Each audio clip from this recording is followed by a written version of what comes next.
Ne forcez jamais l'élévation. Dieu te dit, sois patient, sois patient. Ne fais pas l'auto-élévation, l'auto-promotion. Tu ne peux te tenir toi-même pendant longtemps, tu craqueras. Toute élévation qui est forcée est fatigante. Mais l'élévation qui vient de Dieu est reposante, c'est pourquoi tu peux y demeurer. L'Antichrist voudra changer les temps et les lois. Est-ce qu'il va y arriver? Après 3 ans et demi, il sera jeté en enfer et Dieu va lui démontrer que c'est lui le patron. Dieu est le patron. Alléluia. Dieu est le patron. Ne mentez pas pour réussir. Alléluia. Ne trichez pas pour réussir. Ne mentez pas pour réussir. Ne sortez pas avec des femmes d'autrui pour avoir l'argent. Ne touchez pas aux fétiches pour avoir l'argent. Ne tuez pas les autres pour avoir l'argent. Restez patient. Soyez intègres. Soyez consacrés. Soyez intègres. Soyez consacrés. Dieu bénit, Dieu rend riche. Tu n'as pas besoin de voler pour être riche. Tu n'as pas besoin de vendre tes enfants pour être riche. Tu n'as pas besoin de détruire les autres pour être riche. Tu n'as pas besoin de pécher pour être riche. Tu n'en as pas besoin. Connais la parole, pratique la parole, vis la parole, attends l'accomplissement de la parole.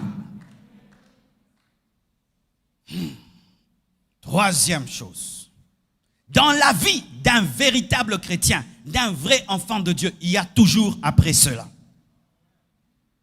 Dieu te donne sa parole et tu ne peux être élevé par sa parole.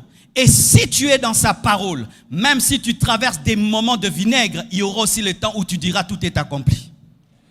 La Bible dit, Jésus dit, après avoir bu le vinaigre, tout est accompli. Il y a un temps d'amertume, ça arrive à tout le monde. Un temps de souffrance, ça arrive à tout le monde. Un temps de pleurs, ça arrive à tout le monde. Si tu ne souffres pas physiquement, tu vas souffrir spirituellement. Si tu ne souffres pas spirituellement, psychiquement, on souffre toujours d'une manière. Mais il y a toujours quelque chose qui arrive. On finit par passer à autre chose. Le désert n'est jamais éternel. Il y a toujours Canaan. L'Égypte n'est jamais éternelle. Il y a toujours Canaan. Tu ne vas pas pleurer toute ta vie. Tu ne vas pas attendre toute ta vie. Tu ne vas pas souffrir toute ta vie. Oh, je suis très sérieux. Oh, certains, tu ne vas pas travailler chez quelqu'un toute ta vie. Un jour, tu vas être le patron de toi-même. Tu ne vas pas étudier toute ta vie. Un jour, tu seras professeur. Alléluia. Un jour, tu seras chef de quartier. Un jour, tu seras ministre, bourgmestre. Un jour, tu auras 10 000. Un jour, 1 million. Un jour, des milliards. Oui, moi, je le crois. Un jour, tu auras une petite église. Et puis 100 membres. Et puis 200. Et puis 10 000. Et puis 20 000. Un jour, tu vas prier. Les morts vont ressusciter aussi. Un jour, tu vas prier. Les paralytiques vont marcher. Un jour aussi, il y a toujours l'après cela. Après le désert, il y a Canaan. Il y a Canaan. Il y a Canaan. Dieu a des projets de bonheur pour toi. Une nouvelle saison arrive. Une nouvelle saison arrive dans cette église. Une nouvelle saison arrive dans ma vie. Une nouvelle saison arrive dans ta vie. Prépare-toi. Quand nous sentons que la pluie va tomber, même si elle ne tombe pas, qu'est-ce qu'on fait? On prend le parapluie. Prends le parapluie spirituel. Prends l'imperméable. Et si on te dit, mais nous ne voyons pas la pluie. Non, moi j'ai la météo du ciel. J'ai la météo céleste. Je suis en train de sentir que ma bénédiction arrive. Je suis en train de sentir que mon élévation arrive. C'est pourquoi je commence à me placer sur la trajectoire de ma vie. Je me place sur la trajectoire de ma vie. Parce que je sens que bientôt, très bientôt, je vais entrer dans des nouvelles sphères. Je vais entrer dans des choses nouvelles. C'est pourquoi je me prépare maintenant. Pour ne pas me préparer quand je ne peux plus me préparer. Donne-moi une amen.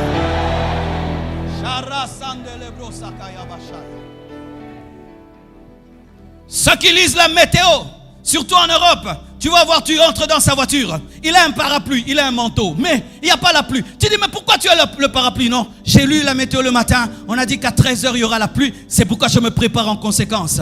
Et lorsque tu es en intimité avec le Saint-Esprit, tu deviens le prophète de toi-même. Et il va te dire, fais très attention, cette année ta vie va changer.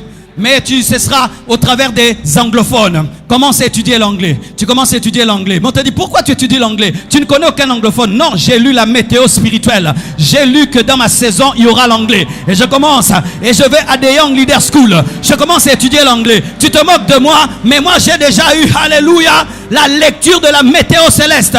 Prépare-toi maintenant, parce que ce qui arrive demain ne te donnera pas le temps de te préparer. Prépare-toi maintenant. Si tu le crois, tu dois déjà manger en fonction de ton futur et te préparer en fonction de ton futur.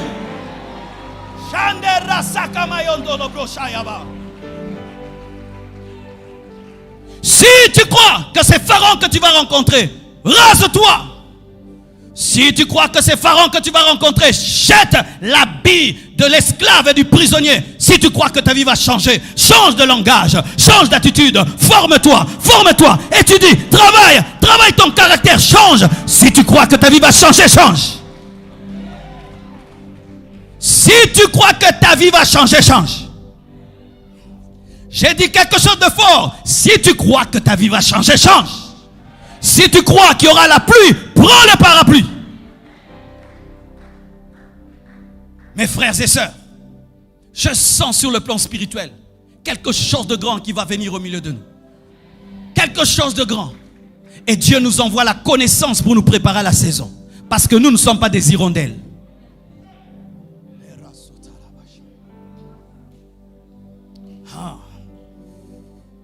Et cette saison, ce n'est pas seulement une saison spirituelle. Ce n'est pas seulement une saison qui va te faire parler en langue. Non, tu auras l'argent. La Bible dit, je souhaite que tu prospères à tout. Si Dieu dit tout, pourquoi moi je veux dire seulement le spirituel? Je veux une nouvelle saison spirituelle.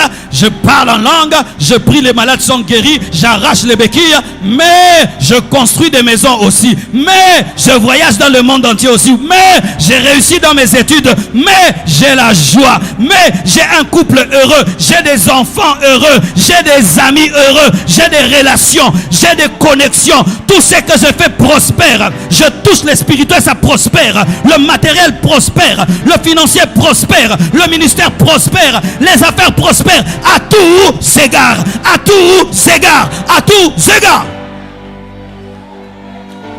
Ne te limite pas si Dieu ne t'a pas limité.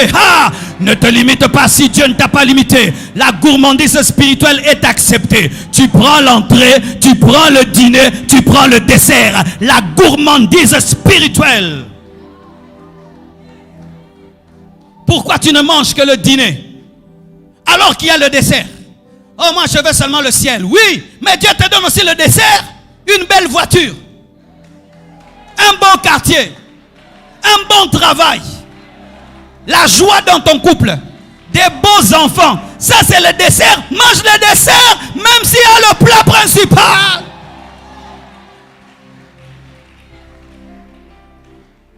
Je ne veux pas seulement l'argent. Je prie pour un malade, il est guéri. Je prêche, il y a l'onction. Je refuse d'être un pasteur qui a l'argent, mais qui ne prêche pas bien. Non. Tu gares une belle voiture, tu es bien habillé. Pas le feu. Équilibre. Il est possible que tu sois Daniel, mais tu as aussi des prophéties. Ministre, prophète, ministre, prophète, ministre, prophète, ministre, prophète, ministre, prophète. Tu peux être David, adorateur roi, adorateur roi, adorateur roi, roi, prophète, adorateur, roi, prophète, adorateur. Il est même entré dans la dimension de la sacrificature parce qu'il a touché le pain, mais il n'a pas été tué. Chéri Baba. Et la Bible dit que nous sommes un royaume de sacrificateurs. La sacrificature, le spirituel, la prière, le jeûne, la sainteté, la consécration, la royauté des quartiers, des immeubles. Je veux la royauté, je veux la sacrificature. Jésus est souverain sacrificateur selon l'ordre de Melchisédek. Melchisédek était un roi sacrificateur. Pourquoi tu vas te priver ce que Dieu donne? Oh, moi je veux seulement la royauté. Non, tu peux aussi être un roi. Ouais. Tu peux être un roi, tu as des visions. Dieu te révèle le plan économique, micro et macroéconomique en esprit. Il t'envoie un ange, il t'envoie Gabriel pour te révéler comment sortir le Congo de la misère. Et tu